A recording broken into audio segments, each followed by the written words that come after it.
Our channel does not promote any violent, harmful, or illegal activities. অলিখিত জরুরি অবস্থা জারি করেও বিজেপি লিখিতভাবে হারতে চলেছে আসন্ন বিধানসভা নির্বাচনে। অলিখিত জরুরি অবস্থা ওরা জারি করছে, কিন্তু যেটাই ওরা জারি করছে অলিখিতভাবে, আমরা ওদের একেবারে ইলেকশন কমিশনের খাতায় কলমে লিখিত পরিত ভাবে হারাবো। ইলেকশন কমিশন যে তালিকা আর দফা, আমাদের পরিষ্কার বক্তব্য এক, কোন বৈধ ভোটার, জেনুইন ভোটার যেন বাদ না থাকেন। একজন বৈধ ভোটার তারা যেন বাদ না থাকেন। দুই, ইলেকশন কমিশন এই যে নাটক করে বলছেন আইন শৃঙ্খলা অমুক তমুক, দেখুন কাদের বলছেন? আইন শৃঙ্খলা তো ঠিকঠাক ছিল, ভালো ছিল। আপনারা এতগুলি অফিসার চেঞ্জ করেছেন, কোন অপ্রীতিকর ঘটনা ঘটলে তার দায় নির্বাচন কমিশনের। কারণ একটা স্টেবল স্ট্রাকচারকে আপনারা ডিস্টার্ব করে আপনারা আপনাদের পছন্দের মতো লোক বসিয়েছেন, তাদেরও তো কাজকর্ম দায়িত্ব বুঝতে সময় নেবে। ফলে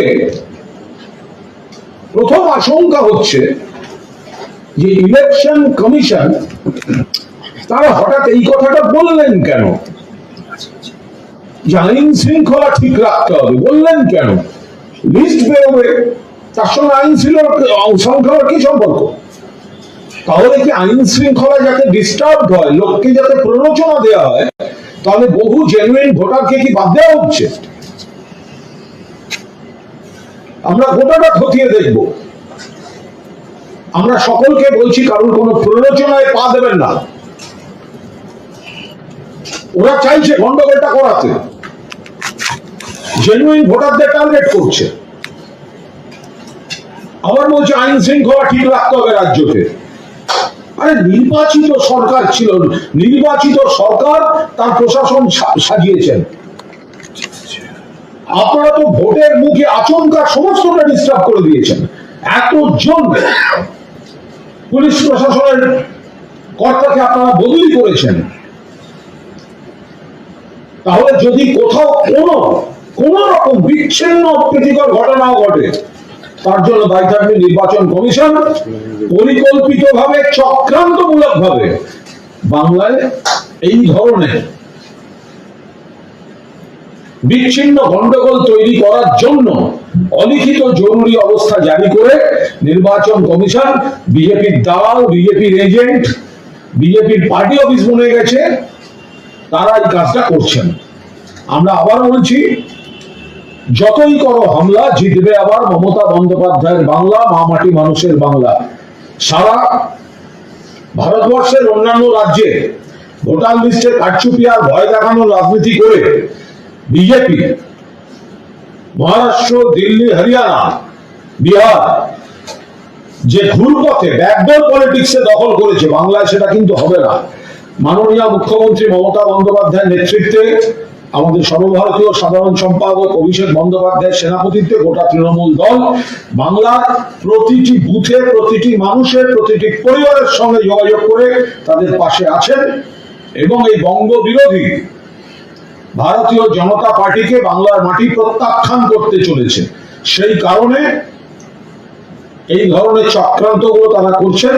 ভোটার যে অতিরিক্ত যে তালিকা, আমরা তার খতিয়ে দেখবো। আমরা সকলকে বলছি ওদের প্ররোচনায় পা দেবেন না। যা লড়াই মমতা বন্দ্যোপাধ্যায় লড়ছেন, অভিষেক বন্দ্যোপাধ্যায় লড়ছে, বিজেপি গন্ডগোল করতে চাইছে এবং এই গোটা সিস্টেমটায় একের পর এক গুরুত্বপূর্ণ পদে বদল করে এখন তারা নানা রকম প্ররোচনা দিচ্ছে, প্ররোচনা দেবে, থেকে সতর্ক থাকতে হবে। বলছি যে সাপ্লিমেন্টারি তালিকা বিতরণ প্রসঙ্গে মমতা এবং অভিষেক বন্দ্যোপাধ্যায় আগেও বলেছেন, গতকালকে উল্লেখ করেছেন যে আইনি সহায়তা তৃণমূল কংগ্রেস দেবে। এই প্রক্রিয়াটা কিভাবে তারা দেখুন, মাননীয় মুখ্যমন্ত্রী মমতা বন্দ্যোপাধ্যায় এবং আমাদের সর্বভারতীয় সাধারণ সম্পাদক অভিষেক বন্দ্যোপাধ্যায় পরিষ্কার কথা, বৈধ একজন ভোটারকে বাদ দিতে দেওয়া হবে না। এবার ওরা চাইছে বাদ দিতে, অনেককে বাদ দিয়েছে।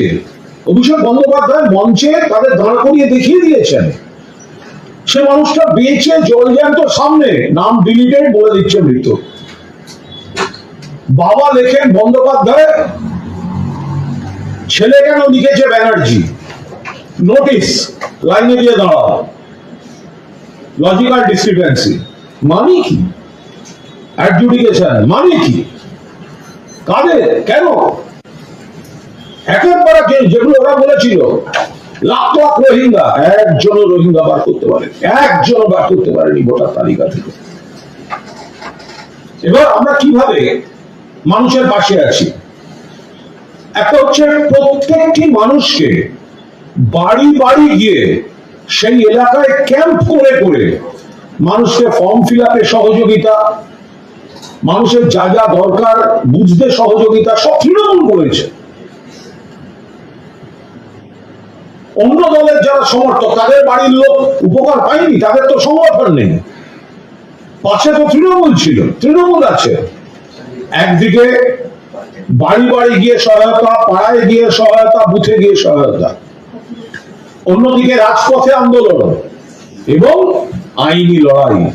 মাননীয় মুখ্যমন্ত্রী মমতা বন্দ্যোপাধ্যায় নিজে সুপ্রিম কোর্টের মহামান্য প্রধান বিচারপতির এজলাসে নিজে সওয়াল করেছেন এবং পয়েন্টগুলোর মান্যতা আদায় করে ছেড়েছেন। সেই কারণেই আজকে ট্রাইব্যুনাল পর্যন্ত তৈরি হচ্ছে। এগুলো বিজেপি চক্রান্তের বিরুদ্ধে মমতা বন্দ্যোপাধ্যায়ের প্রতিরোধের জন্যই ট্রাইব্যুনাল পর্যন্ত তৈরি হচ্ছে। যেটা বলেছেন আমাদের নেতৃত্ব একদম ঠিক বলেছেন। এর পরেও যাদের নাম বাদ থাকবে, তৃণমূল কংগ্রেস পাশে আছে, বিজেপির প্ররোচনায় পা দেবেন না। আইনি লড়াই, প্রক্রিয়াগত বা পদ্ধতিগত যা যা সহায়তা দরকার তৃণমূল কংগ্রেস পুরোপুরি পাশে থাকবে। আমাদের দলের নেতৃত্ব বুথ স্তর পর্যন্ত সেই নির্দেশ দিয়ে দিয়েছে। কিন্তু এখন কি ইলেকশনের সময় পার্টি বুস্টারের কর্মীরা বিভিন্ন জায়গাতে প্রচারে দেয়, এর মধ্যে দাঁড়িয়ে এই মানুষদের এটাই তো বিজেপি হচ্ছে চক্রান্ত, যে ইলেকশনটাকে এমন ভাবে ব্যস্ত করে দাও যাতে এই মানুষগুলিকে হয়রান করা হবে, বাদ দেওয়া হবে। এটা তৃণমূল হতে দেবে না। আমাদের বুথ ভিত্তিক নির্দেশ চলে গেছে, কোন বাড়িতে কারা এইভাবে বাদ দেওয়া হচ্ছে, অন্যায় ভাবে বাদ দেওয়া হচ্ছে, এটা আমরা কয়েক ঘন্টার মধ্যে আমরা সেই মানুষকে রিচ করব এবং আমাদের যা সংগঠন তাতে সেই মানুষও স্থানীয় তৃণমূল কোন সৈনিকের সঙ্গে যোগাযোগ করে নেবেন।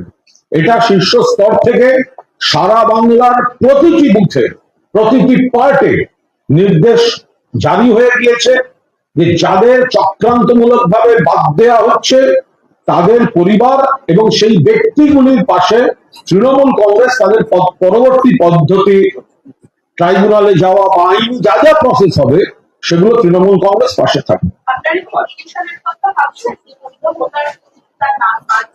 এটা পদ্ধতি, এগুলো তো সমস্ত আলোচনা চলছে। সম্ভাব্য একজন মানুষের অধিকার রক্ষার জন্য সম্ভাব্য সব রকম যা যা স্টেপ সেটা মাননীয় মুখ্যমন্ত্রীর নেতৃত্বে আমাদের দল নিচ্ছে, মাননীয় অভিষেক বন্দ্যোপাধ্যায়ের নেতৃত্বে আমাদের দল নিচ্ছে।